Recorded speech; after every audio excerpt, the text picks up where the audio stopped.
Fala pessoal, bem-vindos a mais um vídeo do meu canal. Hoje, como prometido a vocês, eu vou falar um pouco sobre renda fixa e renda variável. Quais são as diferenças entre elas, quais são os mitos e o que você precisa prestar atenção e quais são os conhecimentos básicos que você precisa ter sobre renda fixa e sobre renda variável. Beleza? Então, sem mais enrolação, vamos começar. Bem, aqui vocês vão ver a minha colinha para me ajudar e para ajudar vocês. Falar um pouco sobre renda fixa, vamos começar falando sobre renda fixa. Como se divide a renda fixa? A renda fixa se divide em dois grandes grupos, renda pré-fixada e renda pós-fixada. E da renda pós-fixada e pré-fixada tem outros dois grandes grupos que são os títulos públicos e os títulos privados de renda fixa, tá certo? Então, de exemplos de títulos públicos, a gente tem os títulos mais usados, digamos assim, seria o Tesouro Selic, que está atrelado à taxa Selic. Então, quando a taxa Selic aumenta, o Tesouro Selic vai pagar mais juros, e quando a Selic diminui, o Tesouro Selic vai pagar menos juros. O Tesouro pré-fixado, então você vai ter uma taxa pré-fixada que você vai ganhar. Então, digamos, por exemplo, vou chutar uma taxa aqui, 10% ao ano. Então, quando você vai entrar lá na sua corretora para comprar o Tesouro pré-fixado, vai estar dizendo, o Tesouro vai pagar aqui uma taxa de 10% ao ano até o vencimento. Então, digamos que o vencimento seja em 2030, até 2030 todo ano ele vai pagar 10%, beleza? Tesouro pré-fixado com juros semestrais. Então, o tesouro pré-fixado, você vai ter esse valor ao fim do período, né? Então, você vai tendo esses juros sendo acumulados e ao fim do período você vai ganhar os juros. O tesouro pré-fixado com juros semestrais, a cada semestre você vai ganhando esses juros, tá certo? Você vai ganhando essa taxa, vai caindo esse valor na sua conta como se fosse uma espécie de dividendo. Tesouro IPCA+, que é atrelado ao IPCA, então geralmente ele vai te pagar o IPCA mais um valor pequeno, digamos que o IPCA, a inflação no ano, seja, para quem não sabe, IPCA é Índice de Preços ao Consumidor Amplo, que é o principal indicador de inflação do país. Então ele vai ser atrelado ao IPCA e vai pagar mais 2, 3% mais ou menos de juros ao ano. Então se a inflação foi 10% no ano, vai pagar 10% mais 2, 3, 4% às vezes até ao ano, tá certo? Daria 12, 13, 14. Tesouro IPCA com juros semestrais, aqui são os principais, tem mais alguns, tá? A gente pode entrar mais a fundo em outro vídeo e acho que fazer uma explicação mais profunda de cada um, mas aqui a gente vai falar um pouco mais da diferença entre renda fixa e renda variável. Então eu não vou entrar tão a fundo nos específicos de cada um, tá certo? Tem os títulos privados também. O principal deles, conhecido, acredito, pela maioria das pessoas e por vocês também, o Certificado de Depósito Bancário, CDB. A gente também tem LCI, que é a letra de crédito imobiliário, e LCA, letra de crédito agrícola, do agronegócio. Debêntures também, um instrumento de captação de recurso usado por empresas. Então a empresa quer fazer algum projeto, ela vai lá e emite debêntures e capta dinheiro no mercado financeiro para realizar aquele projeto e vai te pagar uns juros em cima dessa captação. No caso, antes de falar da tributação, os títulos públicos, via de regra, vão pagar menos do que os títulos privados, porque o título público tem menos risco do que os títulos privados, porque o governo que vai pagar esses títulos públicos, ele pode imprimir dinheiro simplesmente ou aumentar os impostos, enquanto um CDB, por exemplo, você corre o risco daquele banco não te pagar, daquele banco vir à falência, o banco não pode simplesmente aumentar impostos ou sair imprimindo dinheiro. Então, por isso que o risco de um CDB comparado, por exemplo, um tesouro pré-fixado, um tesouro Selic, é maior. Então, nós esperamos que o CDB nos pague mais juros. Então, se você tem um tesouro pré-fixado, por exemplo, ou um Tesouro Selic pagando 10% ao ano, você vai querer que o CDB pague 11, 12, 13, 14, 15% ao ano, vai querer que ele pague mais do que os títulos públicos, porque senão não faz sentido você comprar um CDB que pague menos do que um título público, tá certo? Bem, acho que aqui a gente conseguiu passar um geral dos títulos públicos e dos títulos privados. Vamos falar um pouco sobre tributação, isso é importante também, isso vai afetar o seu investimento. A principal tributação sobre os títulos públicos e privados é o imposto sobre operações financeiras, o famoso IOF.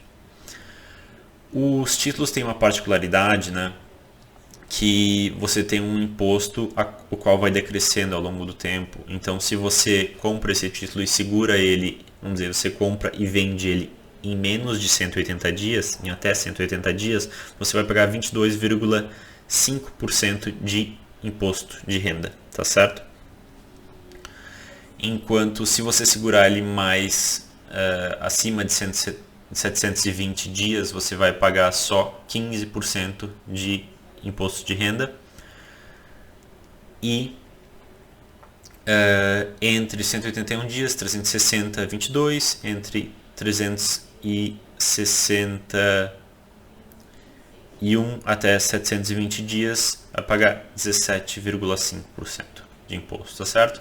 Então, o ideal é que você segure pelo menos 720 dias o seu título quando você vai depois que você comprar ele, porque senão você vai pagar um imposto mais alto e nós queremos pagar o menor imposto possível.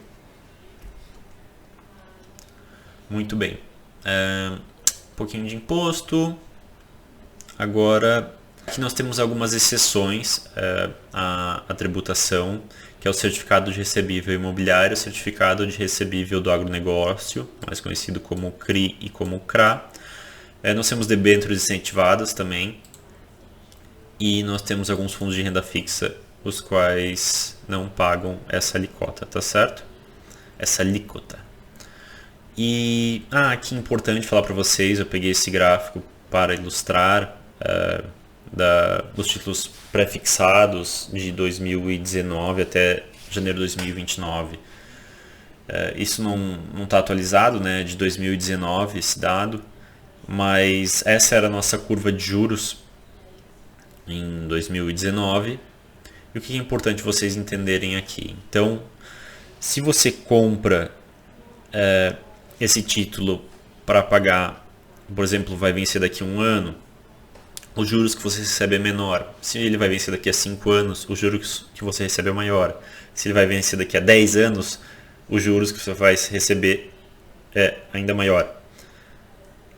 Isso não é sempre que acontece, mas a curva de juros normal é assim.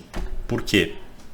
Porque se você vai emprestar dinheiro para alguém e essa pessoa vai demorar mais tempo para pagar, a incerteza aumenta. Se a incerteza aumenta, você quer receber mais juros para emprestar dinheiro a essa pessoa.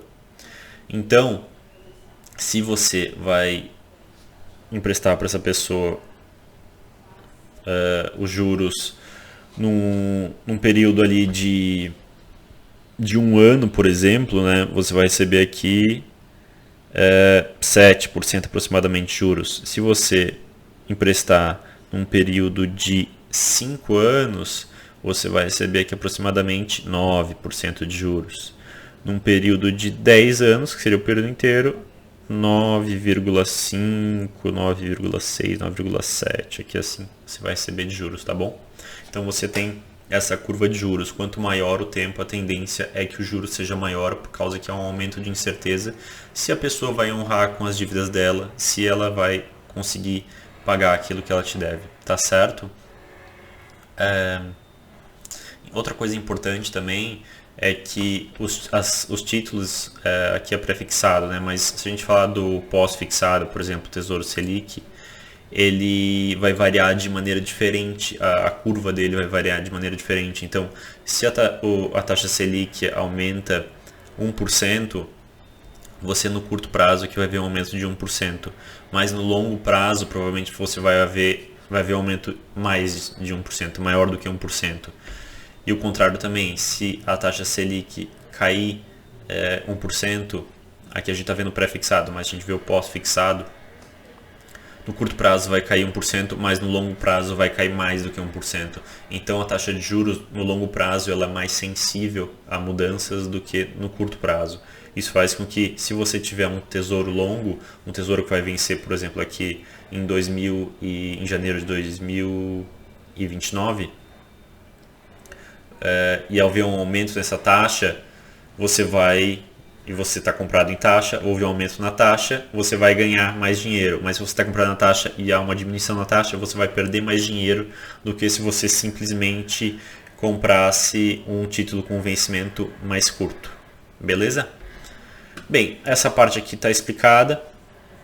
Eu pretendo fazer outro vídeo, a gente entrando um pouco mais a fundo, aí talvez fazer um vídeo exclusivo focado em títulos públicos e daí um título exclusivo focado em títulos privados. E daí a gente consegue entrar mais nas nuances de cada um, beleza? Vamos aqui agora um pouco sair da parte teórica e vamos um pouco para a parte prática. E para alguns mitos, né, que a gente tem em relação à renda fixa e à renda variável. Porque o que a gente sempre ouve? Renda fixa é mais segura do que a renda variável. De certo ponto de vista, sim, porque você tem, por exemplo, aqui no Brasil, o Fundo Garantidor de Crédito, o FGC, onde até, se você, por exemplo, compra um CDB até R$250 mil e esse banco, ele, por exemplo, falir, o Fundo Garantidor de Crédito vai ressarcir o seu valor investido, então você não vai perder esse dinheiro. Então, nesse sentido é seguro, porque uma empresa pode falir, mas se você comprar, vamos voltar aqui, um CDB, um LCI, uma debênture, enfim, até 250 mil por instituição financeira ou por CPF, você vai conseguir reaver esse investimento. Então, nesse sentido é mais seguro.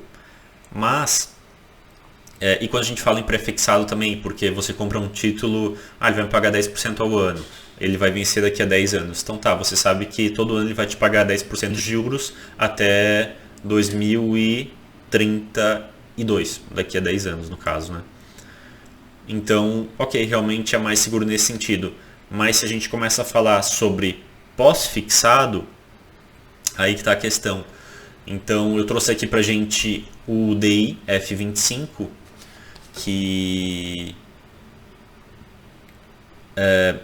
é como a gente vai... É o que vai puxar muito os CDBs, né? Então o valor do DI acaba influenciando muito o valor que você recebe no seu CDB, ou que você recebe na sua letra de crédito, ou que você recebe na sua debênture. Então muito disso vai ser influenciado pela flutuação do DI. Isso é importante que vocês saibam. E o DI é pós-fixado, assim como vários títulos de renda fixa privados são pós-fixados. E aí você diz, tô recebendo aqui um pós-fixado de 8% ao ano e ele pode flutuar, né? Pode subir um pouco, pode me pagar 9% ou pode me pagar 7%, mas a renda fixa é mais seguro do que renda variável, então tô tranquilo, tirei meu dinheiro da poupança aqui e tá em renda fixa. Doce ilusão, tá bom? Porque qual que é o problema? Você vem aqui e coloca na renda pós-fixada, digamos que aqui em meados de 2018, você vem e colocou R$10 mil em renda no DI. Você veio e comprou DI ou comprou um CDB, enfim, algo pós-fixado. Você, legal, estou recebendo aqui uma taxa de 12% mais ou menos ao ano. Legal. Só que o que acontece? Esse pós-fixado vai caindo, os DIs vão caindo, vão puxando esse pós-fixado que você comprou. E aqui, vamos dizer, no final de 2019, o 12 que você estava recebendo virou 6. O que acontece, gente? Você recebe taxa, você está... É como se você recebe taxa e você tem o valor do título. Se essa taxa ela aumenta, o valor do título cai. Se essa taxa cai, o valor do título aumenta. Então, aqui o valor desse título aumentou, a taxa caiu. Só que é como se você tivesse vendido nesse título.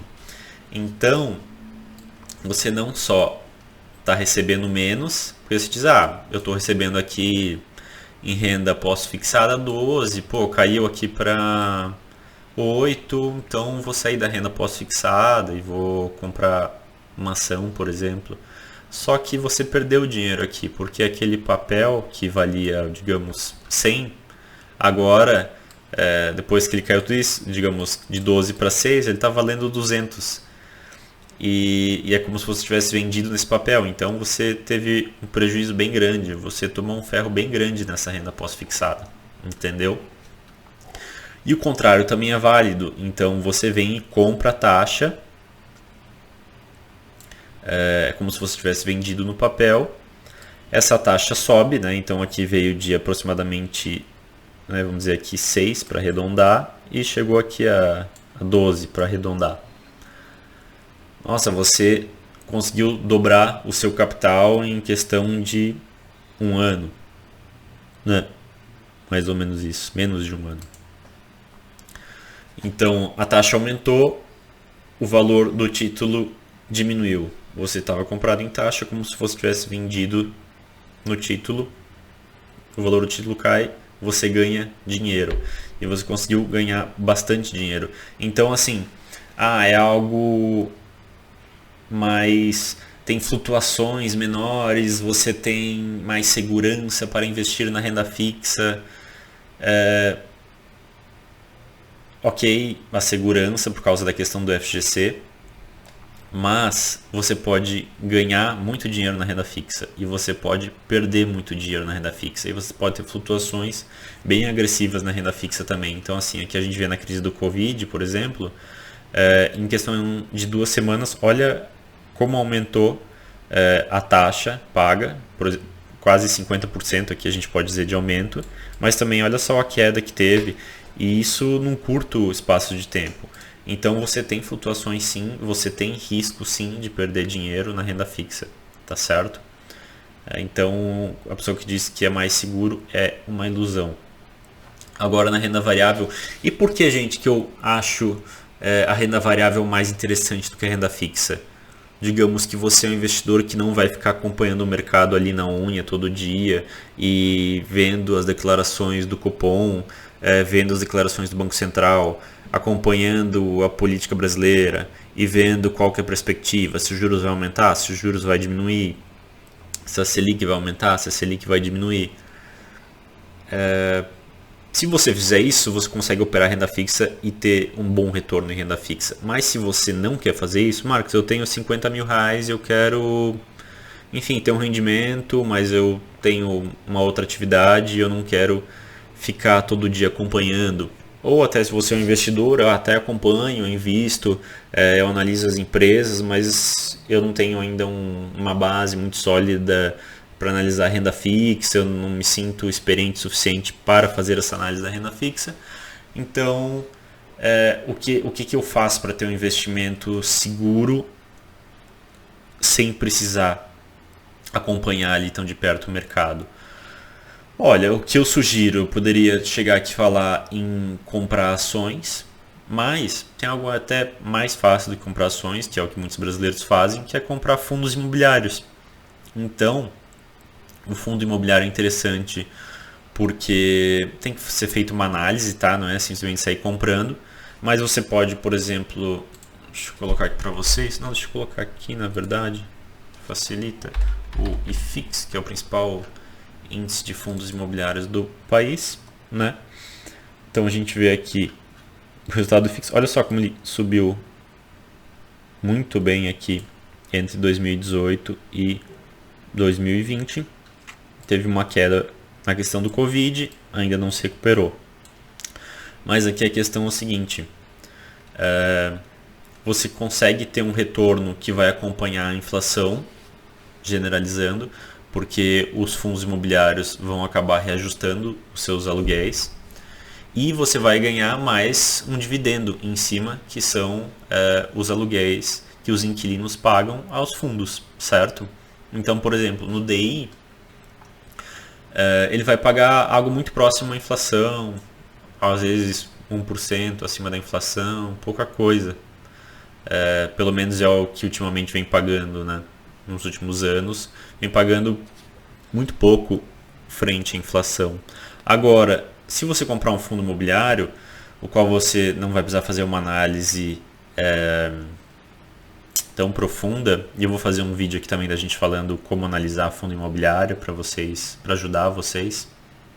Mas você pode comprar bons fundos imobiliários ou comprar, por exemplo, um índice de fundo imobiliário ou uma carteira recomendada de fundos imobiliários, e você provavelmente vai ter um retorno, pelo menos um retorno de reajuste dos fundos imobiliários junto à inflação, vai ser pelo menos a inflação, às vezes até um pouco mais do que a inflação. Então, se a inflação for 10%, provavelmente o aluguel desse fundo imobiliário vai aumentar 10%, então você vai estar protegido da inflação, que é mais ou menos o que a renda fixa vai fazer. Só que você vai receber mais aproximadamente, vamos dizer, 6% de dividendos ao ano. Então você vai ter o reajuste da inflação mais 6% ao ano. Enquanto na renda fixa, você vê, por exemplo, CDBs, ou os DIs, ou títulos públicos, eles vão estar pagando algo muito próximo da inflação e às vezes pagando 1, 2, 3% acima do que está dando de inflação. Então, e ao mesmo tempo você está correndo um risco de a inflação arrefecer e haver uma queda, por exemplo, uma queda no DI. Se você comprou DI para ganhar aqui 11% ao ano, vai haver uma queda no DI porque a inflação diminuiu, provavelmente, e aí você vai perder dinheiro, e não vai ser pouco dinheiro. Agora, no fundo imobiliário, por outro lado, você não corre esse risco. Então você corre outros riscos de inadimplência, o risco de inquilino, por exemplo, né?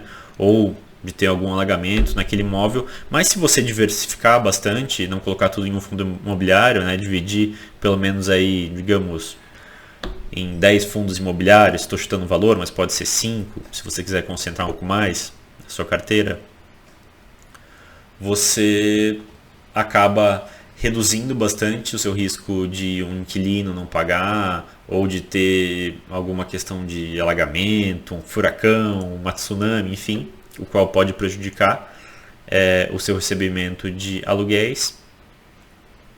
Mas você pode ter surpresas de curto prazo, né, que nem a gente teve aqui na crise do Covid, onde teve essa queda forte, mas no longo prazo costuma ser um investimento estável, que todo ano vai rentabilizar acima da inflação e que vai te pagar dividendos, e você pode ficar reinvestindo todos os anos esses dividendos, e cada vez esse bolo de dividendos aumenta. Então, por isso, gente, quando a gente fala de pós-fixado, eu acho uma ilusão esse paradigma, né, que as pessoas falam de não, renda fixa é mais seguro. Você pode ganhar e pode perder muito dinheiro na renda fixa, entende? Então eu acho a renda variável, você consegue fazer uma análise mais fácil, você não precisa ficar acompanhando o mercado tão de perto e você consegue na renda variável fazer mais dinheiro, tá certo? Então eu falei um pouco da parte teórica da questão da renda fixa, e agora eu estou colocando um pouco mais da minha visão, da minha experiência nessa disputa de renda fixa versus renda variável. Outra coisa importante falar, mais avançado até, o que muita gente faz? Muitos fundos, muitos investidores, muitos bancos, eles sempre ficam nessa troca, né, entre renda fixa e renda variável. Então, como eles têm uma correlação negativa, geralmente quando a renda variável está subindo, renda fixa caindo, renda fixa subindo, renda variável caindo. Então, por exemplo, muita gente faz aqui ó, em meados de 2018 a renda fixa está cara e a renda variável está barata. Vamos comprar renda variável e vender renda fixa.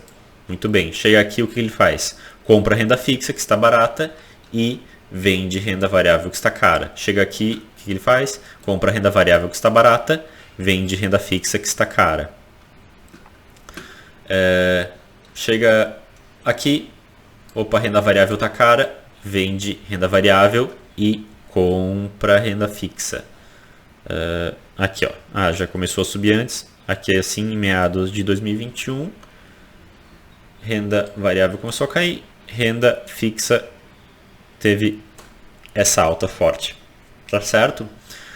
Então você consegue às vezes balancear a sua carteira entre renda fixa e renda variável, e em momentos em que há um rally de alta em renda variável, você vende renda variável e aumenta a posição em renda fixa.